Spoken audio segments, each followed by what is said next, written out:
Estimados amigos, frecuentemente se aduce que la década de los 80 es una década perdida para la América Latina y que quizás ha sido la década más dramática, más negativa para esta región del mundo. De hecho, desde que se inició la crisis de la deuda en el año 1982, con, digamos, el planteamiento mexicano de no poder realizar o honrar los compromisos externos que había contraído en años anteriores, hasta nuestros días hemos estado inmersos en una serie de problemas que realmente han afectado en una forma severa y contundente el desenvolvimiento económico del área. Ella se ha caracterizado por un bajo nivel de crecimiento, por situaciones de dramática contracción económica durante algunos años en algunos países, escalamiento inflacionario tremendo, o sea, materialización de presiones inflacionarias galopantes y sobre todo, y lo que es más angustiante, pocas posibilidades de realmente solventar la situación en el breve plazo. De ahí entonces que sea perfectamente válido el planteamiento de una cuestión por demás angustiante, que es, bueno, ¿qué hay que hacer para solventar esta crisis? ¿Qué hay que hacer para superar los problemas que tiene actualmente la América Latina y por lo tanto insertarse nuevamente en, digamos, un periodo de alto crecimiento económico, con precios estabilizados, con relativa baja inflación y por lo tanto, ¿qué hay que hacer para resolver el problema? En este sentido, durante los últimos meses, durante los últimos años han surgido una serie de planteamientos, pero que en general todos ellos apuntan a lo que se podría denominar la solución consenso, lo que todo el mundo piensa que debe ser o que debe darse para que realmente se pueda resolver o solventar los problemas de la América Latina.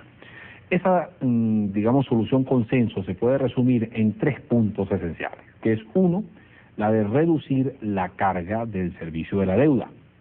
En segundo término, la de que estos países implanten políticas económicas mucho más realistas, mucho más sensatas, mucho más lógicas, coherentes, con visiones claras y objetivos claros de mediano y largo plazo, políticas económicas bien orientadas en su sentido más amplio. Y en tercer término, que en el futuro se disponga de una asistencia financiera en la magnitud y cantidad suficiente como para que se puedan financiar y materializar una serie de proyectos de inversión que, digámoslo así, formen parte de esa política de desarrollo y que en general vayan formando el capital necesario para que estas economías puedan avanzar en una forma permanente y sostenida en los años futuros. Es decir, pues tenemos digamos, un planteamiento donde tienen que darse 3 circunstancias, y yo diría que tienen que darse 3 circunstancias en forma automática y conexa para que realmente se pueda solventar el problema. Esto yo creo que es algo por demás importante porque se ha perdido muchísimo tiempo en una polémica, yo diría que casi estéril, cayéndose en lo que podríamos denominar argumentos de sordos, en los que, por una parte, los países deudores dicen, mientras no se resuelva el problema de la deuda, mientras nosotros tengamos que cargar sobre nuestros hombros un peso tan excesivo como son los elevadísimos pagos que tenemos que hacer por servicio de nuestra deuda externa, jamás vamos a poder salir adelante de los problemas que tenemos, hagamos lo que hagamos, y por lo tanto, ¿para qué preocuparse por poner en práctica políticas económicas racionales, coherentes, etcétera? Y por la otra, oímos a los voceros de los países acreedores diciendo, no, en lo que tienen que hacer los países acreedores antes de solicitar alivios de la carga de su deuda y que le resuelvan el problema de su deuda es implantar políticas económicas racionales y coherentes, porque incluso si mañana, de la noche a la mañana, se resuelve el problema de la deuda, desaparece el problema de la deuda, eso no va a resolver los problemas de la América Latina y por lo tanto lo que tiene que hacer la América Latina es realmente, los países de la América Latina, es tomar conciencia de la necesidad de implantar esas políticas económicas racionales y coherentes para solventar sus problemas, para realmente salir de la situación de crisis. Vamos a cumplir unos compromisos al regreso, vamos a ver, bueno, quién tiene razón o qué posibilidades existen entre uno y otro sentido, y si, digamos, estos planteamientos, yo diría que parciales, que han llevado a toda esta polémica a que ya nos hemos referido, realmente tienen asidero o tienen fundamento para buscar el verdadero camino para solventar los problemas de la región. Ya regresamos.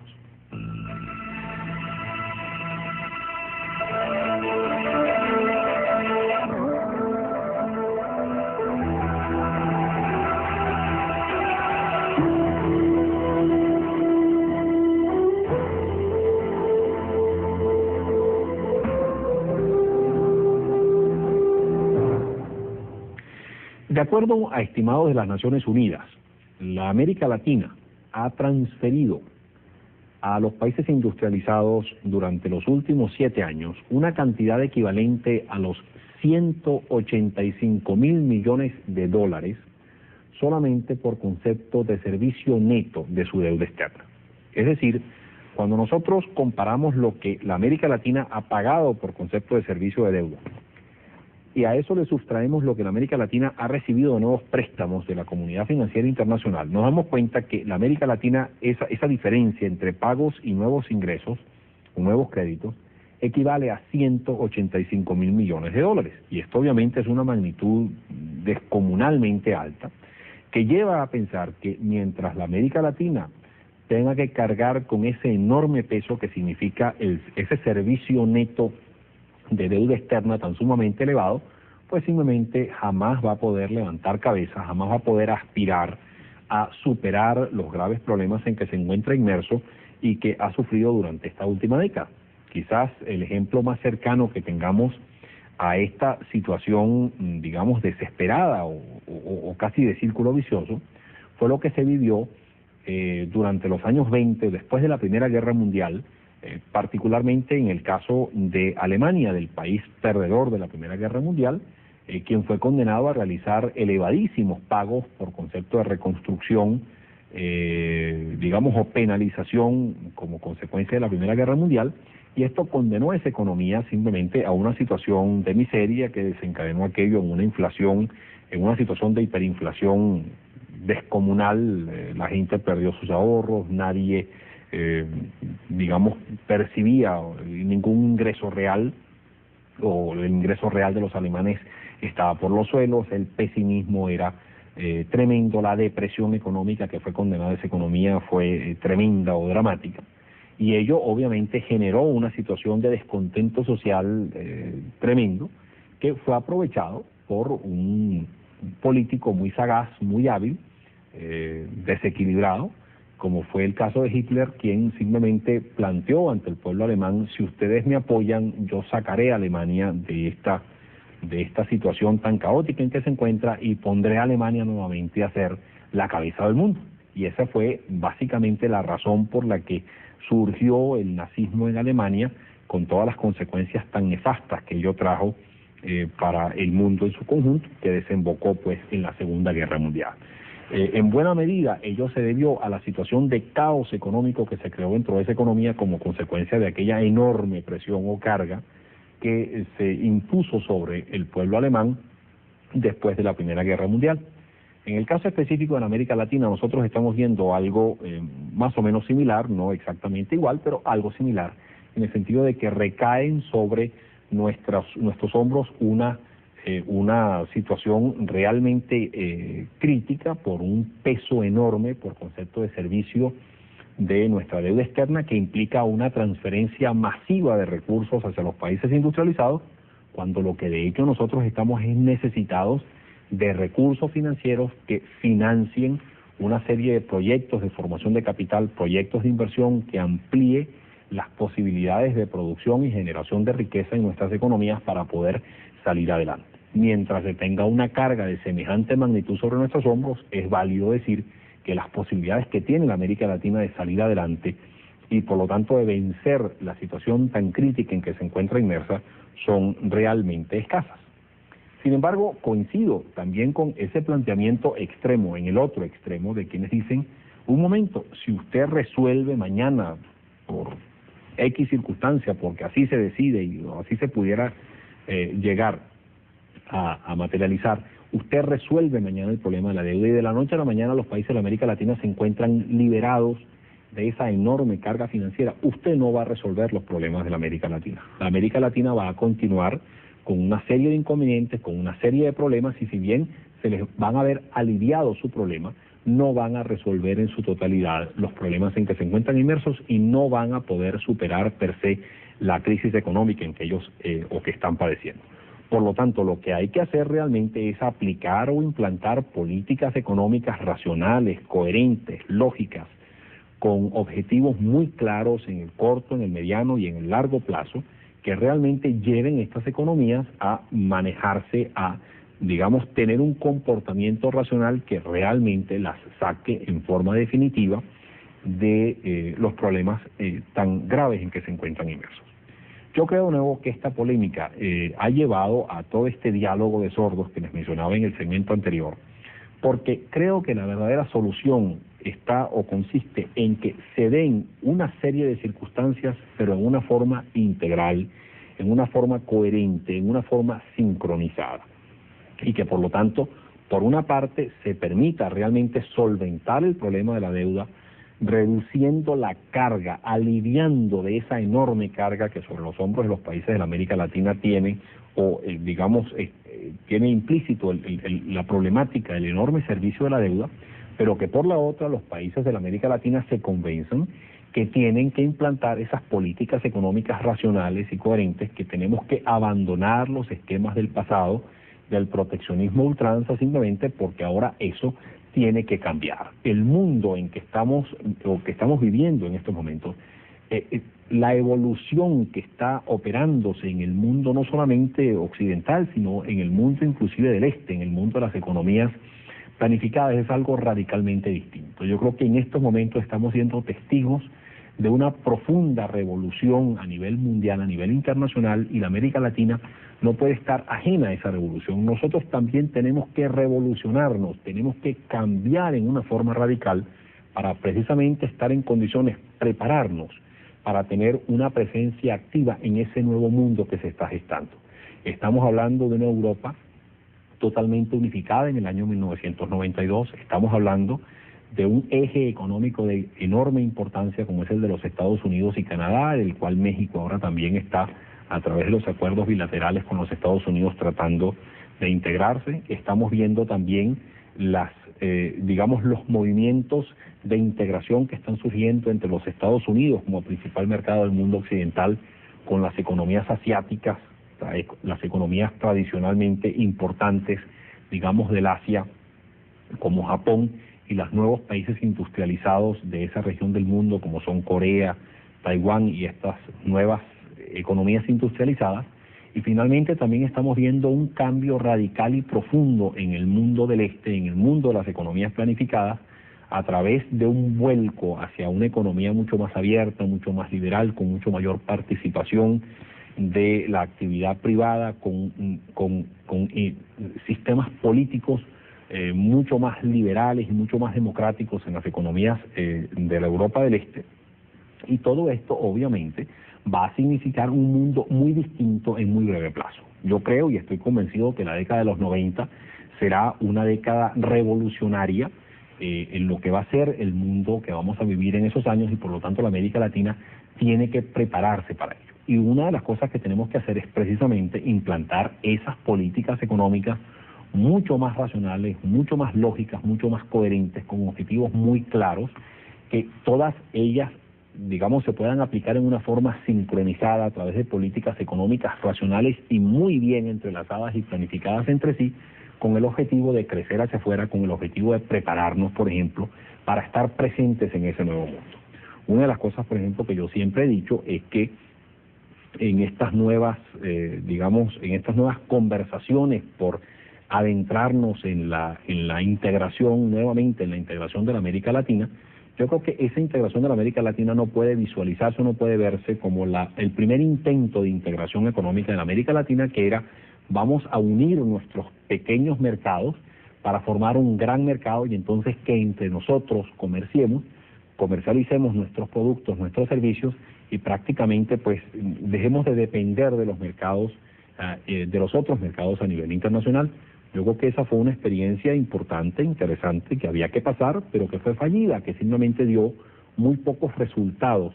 prácticos en la realidad. Ahora que estamos nuevamente volviendo a hablar de integración económica a nivel de la América Latina, yo creo que esa integración, como debe visualizarse, no es con el viejo criterio o el viejo objetivo de mediados de los años 70, sino que ahora tenemos que visualizar esa integración entre los pueblos de la América Latina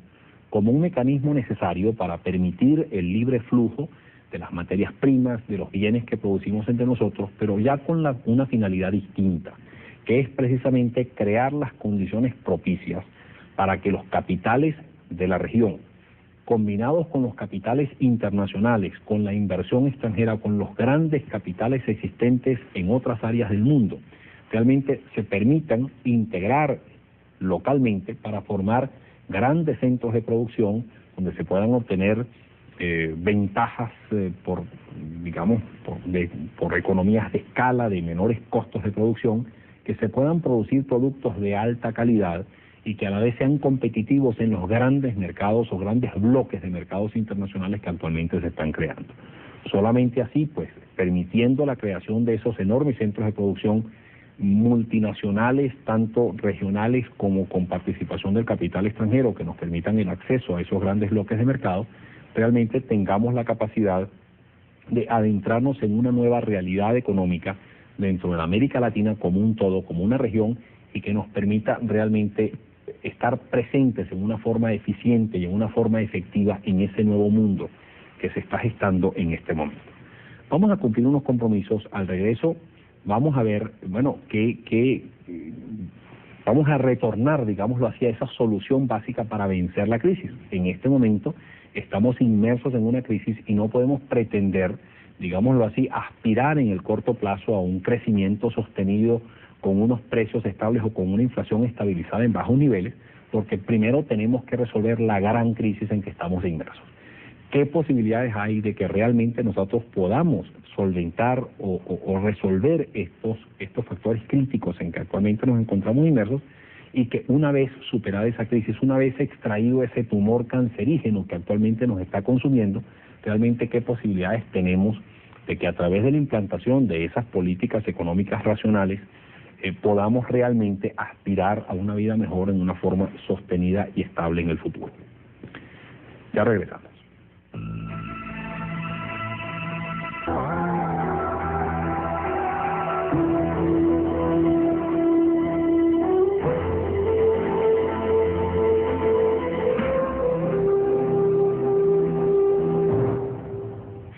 Enlazando con lo que veníamos diciendo en los dos segmentos anteriores del programa, yo creo que es válido en esta última parte del mismo tratar de examinar entonces qué condiciones tienen que darse para que realmente la América Latina pueda resolver este grave problema en que se encuentra actualmente inmerso. Decíamos al comienzo del programa que, a mi modo de ver, la solución consenso, la solución general a este problema, tenía tres componentes esenciales, que era uno, el alivio del servicio de la deuda, disminuir esa enorme carga que hoy tenemos que cargar sobre nuestros hombros por concepto de servicio de la deuda externa como una de las condiciones fundamentales, necesarias que tiene que darse. En segundo término, también implantar en una forma paralela y simultánea una política económica racional y coherente que busque, por ejemplo, corregir de forma definitiva los déficits fiscales para evitar presiones inflacionarias, que esté caracterizada por políticas monetarias y fiscales de carácter prudente, que esté caracterizada por unas políticas cambiarias dinámicas que creen las condiciones propicias para el fomento de la exportación, para el crecimiento hacia afuera de estas economías, políticas comerciales y arancelarias también racionales que creen la competencia a los productores internos, que reduzcan aquel proteccionismo desmedido del pasado que cree competencia a los productores internos y que por lo tanto acicate a estos productores internos a producir mejores productos con menores costos y con menores precios, y en general pues que se implante una política económica racional, coherente y lógica con objetivos claros y de visión de largo plazo. Y en tercer término también que se disponga de financiamiento internacional, que se disponga de financiamiento externo en cantidades abundantes y permanentes en los próximos años para que así pueda haber las fuentes de donde o a través de las cuales pues se pueda crear esos o se puedan materializar esos proyectos de inversión y de formación de capital necesarios en el proceso de avance de la economía. Yo, por lo tanto, defino esta trilogía de factores que tienen que darse en una forma simultánea como las de un trípode que está constituido por tres patas, y los cuales cada una de esas tres patas son necesarias para que el trípode pueda cumplir su función. Si ustedes a un trípode le eliminan una de las patas, por más que refuercen las otras dos patas, simplemente el trípode va a estar incapacitado de cumplir su función. Por lo tanto, esas tres funciones de alivio del servicio de deuda, implantación de políticas económicas racionales y coherentes y disponibilidades futuras de financiamiento internacional es algo que tiene que darse en una forma simultánea, coherente e integral para que realmente se pueda entonces aspirar a solventar la grave crisis en que se encuentra inmersa la América Latina y que así entonces se den las condiciones para que realmente podamos crecer en una forma sostenida, en una forma elevada y a la vez podamos estabilizar las presiones inflacionarias en niveles relativamente bajos. Ya nosotros a lo largo del programa hemos hablado, por ejemplo, de los dos primeros componentes. Yo creo que a través de los mecanismos que actualmente se encuentran en estudio o que sean múltiples mecanismos que se han propuesto para solventar el problema de la deuda, hay múltiples caminos que pudieran recorrerse para realmente lograrse el objetivo esencial de reducir la carga por concepto de servicio de la deuda externa, siempre y cuando los tres elementos que están involucrados en el problema, los deudores, las instituciones acreedoras internacionales y los gobiernos de los países acreedores, realmente se pongan de acuerdo y existe entre ellos la voluntad de acción para que se den las condiciones necesarias para que esa solución al problema de la deuda, esa reducción sustancial de la carga del servicio de la deuda externa realmente pueda lograrse. En segundo término también, bueno, que haya el convencimiento que cada vez se ve más común en los países de América Latina de que ya finalmente estos países tienen que abocarse en la puesta en práctica de estas políticas económicas racionales y coherentes, cosa que, digamos, cada vez más, como en el caso de México, en el caso específico de nuestro país, en el caso específico de la Argentina, y ahora muy probablemente en el caso de Brasil y Perú, después de las elecciones o de los procesos políticos por los que atraviesan estas economías, realmente se puedan dar esas condiciones para la aplicación de esas políticas económicas racionales y coherentes necesarias para avanzar y superar la crisis y avanzar en estos procesos de desarrollo. Pero finalmente el tercer componente de ese trípode que tiene que darse es el que exista, el asegurarnos que en el futuro, en los años por venir, va a existir financiamiento internacional disponible para estos países de la América Latina en la cantidad suficiente como para que ello permita la materialización de esos proyectos de inversión tan necesarios en el proceso de avance de nuestras economías. Esto es algo por demás importante porque los bancos internacionales privados aparentemente no están mostrando interés y creo que tampoco mostrarán en el futuro inmediato interés por seguir activos en el mercado financiero internacional canalizando fondos hacia estos países, simplemente porque tienen otras opciones de colocación y porque consideran, después del trauma de la deuda por la que han estado atravesando durante los últimos años, que prestarle a la América Latina es y seguirá siendo un mal negocio. Por lo tanto, habrá que buscar otras fuentes de financiamiento alternativas, complementándose con el escaso financiamiento que pudiera venir de estos organismos financieros internacionales privados, y creo que allí tanto los gobiernos de los países industrializados como las entidades multilaterales y bilaterales como el Banco Mundial, el Banco Interamericano de Desarrollo, el mismo Fondo Monetario Internacional, los bancos de fomento de exportaciones de los diferentes países industrializados y los mismos gobiernos de los países industrializados deben jugar un papel fundamental en este proceso de darle acceso al financiamiento en cantidades importantes a estos países de América Latina para que así puedan financiar los proyectos de inversión necesarios y perfectamente justificados que se requiere para avanzar en el proceso de desarrollo. En esto han habido múltiples foros últimamente en los principales centros financieros mundiales, donde se han abocado, digámoslo así, los asistentes a esas conferencias a buscar esos mecanismos intermedios que permitan el acceso a este financiamiento internacional, por ejemplo, dándole garantía o sirviendo de garantes los organismos multilaterales a bonos o obligaciones que pudieran emitir estos países para que a su vez esas obligaciones fueran atractivas y pudieran colocarse en los mercados financieros internacionales y por esta vía también seguir teniendo acceso a los mercados financieros internacionales en los años por venir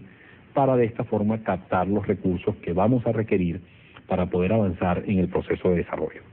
Estos planteamientos son cuestiones que hoy las vemos como muy lejanas, como un poco probables de poderlas lograr. Yo aspiro realmente a que eso no sea así, de que realmente se tome conciencia a nivel internacional de que estas son las circunstancias que tienen que darse y de que la solución a los problemas en que estamos inmersos no puede ser una solución que provenga de solamente una de las partes. No puede provenir esa solución solamente de los países de la América Latina, de los países deudores de la América Latina. No puede provenir tampoco en forma exclusiva de los países o de las entidades acreedoras, de sacrificios de las entidades acreedoras, y ni tampoco puede provenir de los gobiernos de los países acreedores o de los países acreedores en su conjunto. Tiene que darse una serie de circunstancias en forma coherente. Tienen que darse circunstancias, sacrificios y acciones de todas las partes involucradas en el problema para realmente dar y conseguir las condiciones propicias para solventar este grave problema en que nos encontramos inmersos y nuevamente podamos aspirar o podamos materializar la justa aspiración de cualquier pueblo o de cualquier región, que es la de crecer en una forma sostenida, con baja inflación, en una forma también estable. Reciban un cordial saludo y hasta la próxima.